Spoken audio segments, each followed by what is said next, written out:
Bonjour les amis, mon copain Patrick Jardin, il ne décolère pas, il ne supporte pas que celui qu'il appelle l'islamiste Yacine Bellatar puisse se produire au Bataclan prochainement. Alors faut savoir que les soldats d'Allah, les disciples d'Allah, ont une attirance assez étonnante pour cette fête, pour ce lieu de fête situé dans le 10e arrondissement parisien. D'abord, le 13 novembre 2015, ils ont débarqué et ils ont mitraillé tout ce qu'ils ont pu mitrailler à l'intérieur des locaux, tuant près de 100 personnes, dont justement Nathalie, la fille de Patrick. Alors il y a un véritable scandale pour lequel Patrick se bat, c'est qu'il a fallu 2h30 entre les premiers coups de feu et les interventions des forces de l'ordre pour que finalement on rentre dans le Bataclan. Il y a des questions ahurissantes, il y a des personnes qui étaient devant, des soldats, des militaires, des troupes d'élite qui étaient prêtes à rentrer, mais les ordres ne venaient pas. Et Patrick espère traîner un jour devant les tribunaux Hollande, Valls, Cazeneuve et Le Drian, et j'espère vraiment qu'il réussira. C'est un homme obstiné, parce que ces crapules socialistes avaient quand même la responsabilité de notre sécurité, et le moins qu'on puisse dire est qu'ils ont laissé se faire massacrer les malheureuses victimes du Bataclan.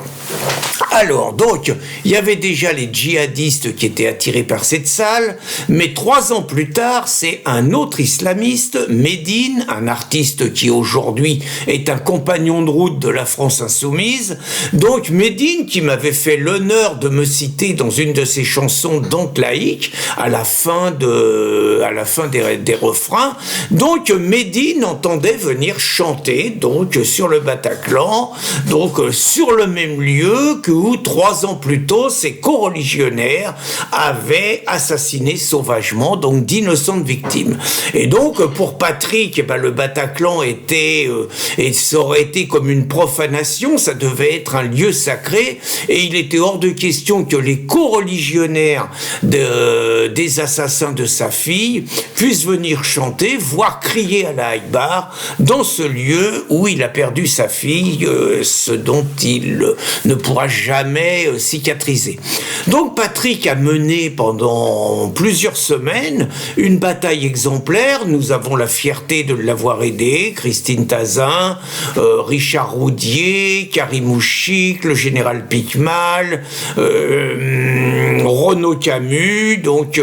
Richard Roudier j'ai cité, j'étais un tout petit peu dans le coup, donc nous l'avons aidé, nous l'avons soutenu et nous étions présents lors de la conférence de presse où Patrick donc avait appris que le concert était annulé. Et 1 an plus tard, c'était un autre registre, c'est-à-dire que nous avions une manifestation dans les rues de Paris, et là c'est Marwan Mohammad, un des fondateurs du CCIF, qui s'est permis à 100 mètres du Bataclan de faire scander par la foule à la Akbar, alors que toute la gauche par ailleurs, au nom de la lutte contre l'islamophobie, a cautionné par sa présence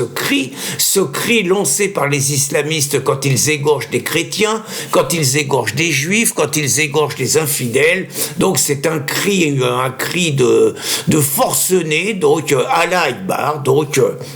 à 100 mètres de là. Et puis, ça recommence là, puisque au mois de juin prochain, donc Yacine Bellatar, qui était considéré, qui se disait le frère de Macron, et que Macron appelait son frère, que Macron avait mis dans une commission banlieue où il pesait de tout son poids, naturellement, pour qu'il y ait toujours plus d'aides, plus de milliards pour les banlieues, qui étaient autant de milliards qui n'allaient pas pour la France des campagnes. Petite parenthèse. Donc Bellatar, qui est quand même un individu sulfureux, c'est le moins qu'on puisse dire, c'est quand même un individu qui a proféré des insultes racistes contre Jean Messia, c'est quand même un personnage qui a menacé de mort Zineb El Razoui, c'est quand même un personnage, je vous fais voir la vidéo,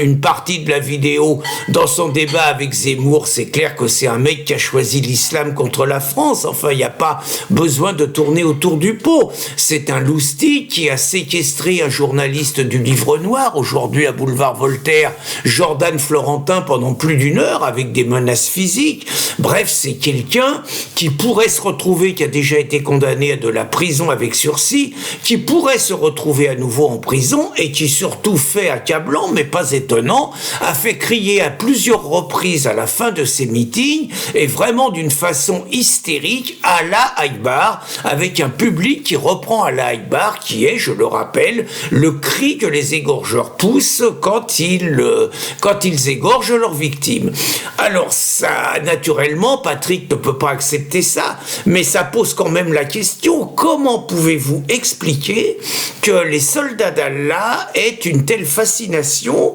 pour le Bataclan et qu'ils aient envie d'y revenir fréquemment en y envoyant par ailleurs, on va dire, les plus motivés, je vais pas dire radicalisés, quoique, mais on va dire les plus motivés d'entre eux? Eh bien, tout simplement, je crois que la réponse est claire, c'est pour humilier les Français et pour narguer la France, rien de moins. Et j'ajouterais que quelle serait la réaction de l'ensemble de ceux qui se taisent aujourd'hui, par lâcheté, par soumission, par complicité, quelle serait leur réaction si un groupe de néo-nazis avait décidé de venir tenir un concert à Oradour-sur-Glane? Poser la question, c'est y répondre, et c'est exactement ce qu'ont voulu faire Médine il y a maintenant 6 ans, ou ce que veut faire Yacine Bellatar dans quelques temps. Raison de plus, les amis, parce que Patrick est un guerrier et un combattant, pour signer massivement la pétition. Il ne va pas s'arrêter à une pétition,